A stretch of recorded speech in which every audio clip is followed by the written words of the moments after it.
فَلَوْ شَاءَ لَهَدَاكُمْ أَجْمَعِينَ، اور اگر اللہ چاہتا تو سب کو ہدایت دے دیتا. یعنی اس سے مراد زبردستی ہدایت جس طرح فرشتوں کو دی ہوئی ہے. فرشتوں کو کیا سر، انسان اور جن کے علاوہ ہر ایک کو زبردستی کی ہدایت ملی ہوئی ہے.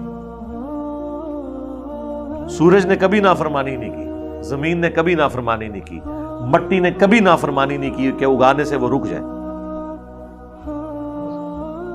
وہ یہ بھی نہیں چیک کرتی کہ یہ کوئی مسلمان بیج بو رہا ہے یا غیر مسلم بو رہا ہے. وہ تابع فرمان ہے، ہر چیز اس کام میں لگی ہے جو اللہ نے لگا دی ہے. نافرمانی اپنی مرضی اگر کوئی کرتا ہے تو جن اور انسان ہے، کیونکہ انہیں اللہ نے اختیار دیا ہے، اسی لیے پھر ان کی پکڑ بھی ہونے والی ہے. قل ہلم شہداءکم الذین یشہدون، آپ ان سے فرمائیے لاؤ اپنے گواہ جو گواہی دیں، ان اللہ حرم ھذا، کہ اللہ تعالیٰ نے یہ چیزیں حرام کی ہوئی ہیں جو تمہاری خود ساختہ شریعت میں تمہارے کلیم ہے. فَإِن شَهِدُوا، پس اگر یہ اتنی یعنی جھوٹ کے اوپر اتر آئیں کہ گواہی دینے کو تیار ہو جائیں، فَلَا تَشْهَدْ مَعَهُمْ، تو اے نبی آپ نے ان کے ساتھ گواہی نہیں دینی. وَلَا تَتَّبِعْ أَهْوَاءَ الَّذِينَ كَذَّبُوا بِآيَاتِنَا، اور آپ نے پیروی نہیں کرنی ان کی خواہشات کی جو ہماری آیات کو جھٹلانے والے ہیں. والذین لا یؤمنون بالآخرہ، اور وہ لوگ جو آخرت پر ایمان نہیں رکھتے. وہم بربہم یعدلون، اور وہ اپنے رب کے برابر اور ہستیوں کو ٹھہرائے ہوئے ہیں. آپ نے ان کی بات کی تصدیق نہیں کرنی، بغیر علم کے کوئی بات ایکسپٹ نہیں کرنی، چاہے یہ قسمیں بھی اٹھا کے گواہیاں بھی دیں. یہ دیکھ لیں، قسم اٹھا کے آپ بات کو پکا نہیں کر سکتے، بات پھر بھی علمی کرنی ہے. اب آ رہی ہیں 10 کمانڈمنٹس. قرآن حکیم میں 10 کمانڈمنٹس جو ہیں وہ یعنی 10 بڑے بڑے احکامات جو بنی اسرائیل کو اللہ نے دیے، اور اس امت میں بھی وہ ٹرانسفر ہوئے ہیں. سورۃ البقرہ میں آئے ہیں، سورۃ الانعام کے اندر، اور صحیح تفصیل ان کی آئی ہے سورہ بنی اسرائیل میں، جس پہ میری تفصیلی ویڈیو بھی ریکارڈ ہے. بہرحال یہ بھی ایک قرآنک ورژن آف 10 کمانڈمنٹس آ رہا ہے. قل، اے نبی ان سے فرماؤ، تعالوا، آؤ، اتلو ما حرم ربکم، میں تمہیں پڑھ کے سناتا ہوں کہ کون سی چیز تمہارے رب نے حرام کی ہے، علیکم، تم پر، جو تم بڑے شوق سے کر رہے ہو. اللہ تشرکوا بہ شیئا، کہ مت شریک ٹھہراؤ اس کے ساتھ کسی بھی ہستی کو. یعنی 10 کمانڈمنٹس میں سے پہلی کمانڈ ہے توحید. یہ بنیادی دعوت ہے جو تمام انبیاء کے ذریعے اللہ نے امتوں کو ٹرانسفر کی. اور وہ میں جو اکثر کہتا ہوں، ایاک نعبد و ایاک نستعین، پھر اس پہ کافی دیر بولا جا سکتا ہے. توحید کے اوپر 10 دھوکے سورۃ النساء کی آیت نمبر 48 کے کانٹیکسٹ میں جب یہ آیت آئی تھی، ان اللہ لا یغفر ان یشرک بہ، تو اس آیت کے اوپر میں نے 3 قرآن کلاسز کور کی تھی. ان میں سے بھی جو کریٹیکل تیسری کلاس تھی نا 40-50 منٹ کی، اس میں جو گفتگو تھی توحید کے اوپر 10 دھوکے، 5 قرآن سے اپنے شرک کو جسٹیفائی کرنے کے لیے اور 5 احادیث سے، وہ سب کے سب میں نے ڈسکس کیا. آج میں اسے چھوڑتا ہوں. وبالوالدین احسانا، اور والدین کے ساتھ احسان کرو. ولا تقتلوا اولادکم من املاق، اور مت قتل کرو اپنی اولاد کو اس ڈر سے کہ وہ تمہارے ساتھ بیٹھ کے کھائیں گے، مفلسی کے ڈر سے. نحن نرزقکم وإیاہم، بے شک ہم یہ رزق دیتے ہیں تمہیں بھی اور ان کو بھی.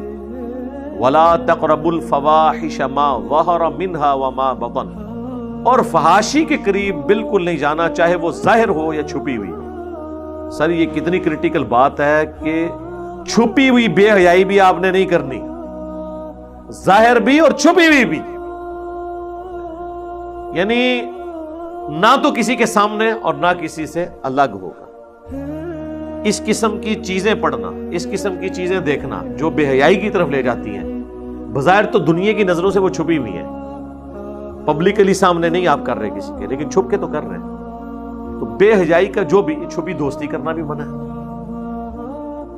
واٹس ایپ گروپس کے اندر یعنی میلز کا کوئی کام نہیں کہ فیمیلز کو وہ سافٹ ویئر سکھا رہے ہیں اور اس کے ذریعے اپنی دوستیاں آگے بڑھا رہے ہیں.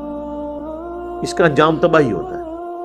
تو بے حیائی کے بارے میں اللہ تعالیٰ کی جو اپروچ ہے وہ اتنی سینسٹیو ہے کہ کوئی بھی فحاشی کا کام نہ ظاہر میں اور نہ باطن میں، کوئی چھپا ہوا بھی ظاہر اور باطن کے اندر وہ آپ نے نہیں کرنا۔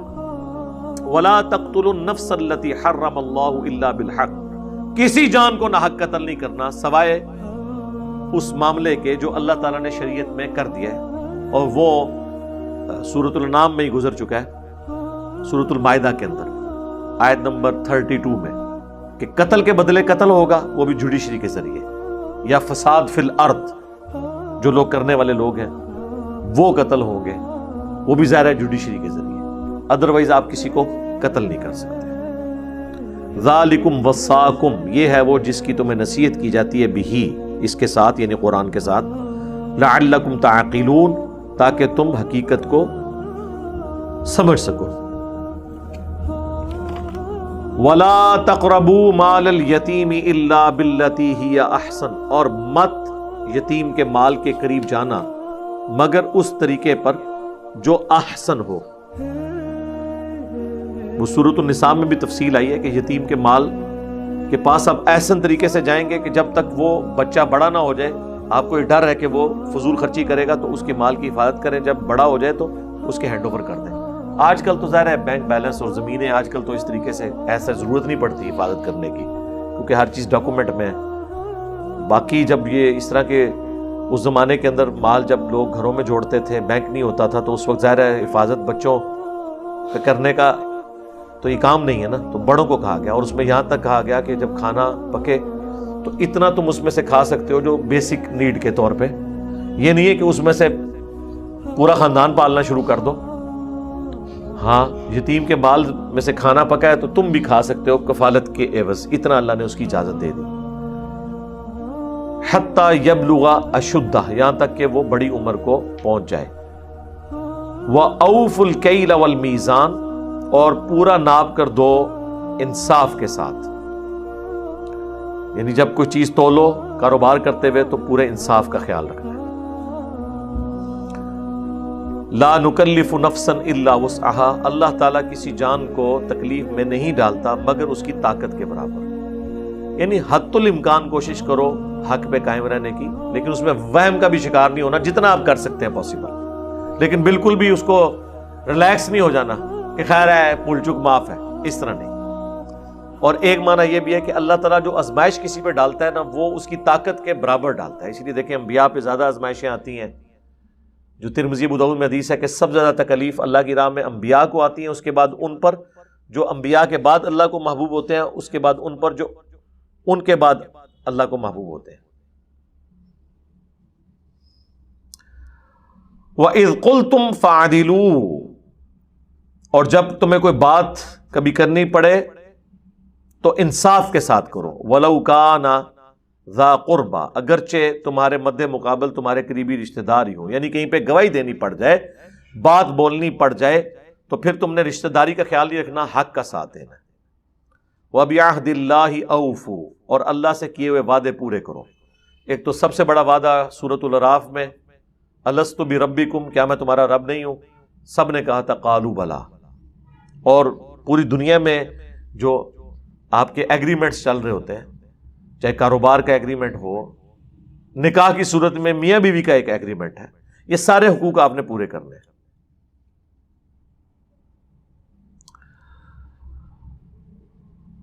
ذالکم وصاکم بہ لعلکم تذکرون، یہ ہے وہ جس کا اللہ تعالیٰ تمہیں حکم دیتا ہے تاکہ تم نصیحت قبول کرو، یعنی یہ جو 10 کمانڈمنٹس بڑی بڑی آئی ہیں۔